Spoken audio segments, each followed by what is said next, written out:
एक राजा पहली बार महात्मा गौतम बुद्ध के दर्शन करने अपने साथ एक अमूल्य रत्न जड़ित उपहार स्वरूप एक आभूषण लेकर आया था। गौतम बुद्ध उस अमूल्य भेंट को स्वीकार करेंगे, इस बारे में उसे शंका थी, इसलिए उसने अपने दूसरे हाथ में एक गुलाब का फूल भी ले लिया था। उसने सोचा भगवान बुद्ध इसे स्वीकार नहीं करेंगे। गौतम बुद्ध से मिलने पर जैसे ही उसने अपने हाथ में रखा रत्न जड़ित आभूषण आगे बढ़ाया तो मुस्कुराकर बुद्ध ने कहा, इसे नीचे फेंक दो।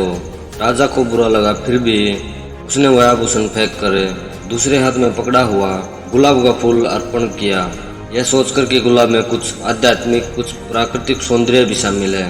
बुद्ध इसे अस्वीकार नहीं करेंगे।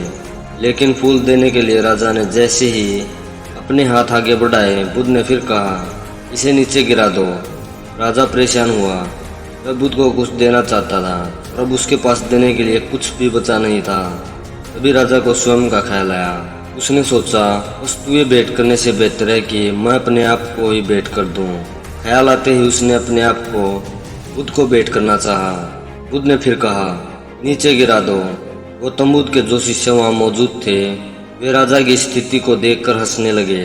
तभी राजा को बोध हुआ, मैं अपने आप को समर्पित करता हूँ, कहना कितना अहंकारपूर्ण है। मैं अपने आप को समर्पित करता हूँ, यह कहने में समर्पण नहीं हो सकता, क्योंकि मैं तो बना हुआ हूँ। वह समर्पण कहाँ हुआ।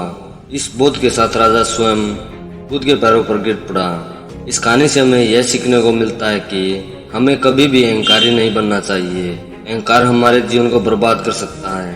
अहंकार ऐसी स्थिति है, जिस मनुष्य को अहंकार हो उसे पता ही नहीं चलता कि उसमें अहंकार का प्रवेश हो चुका है। इसे पहचानना उतना ही जरूरी है जितना हर रोज भोजन करना है। अगर हम अपने अंदर के अहंकार को पहचान लेते हैं तो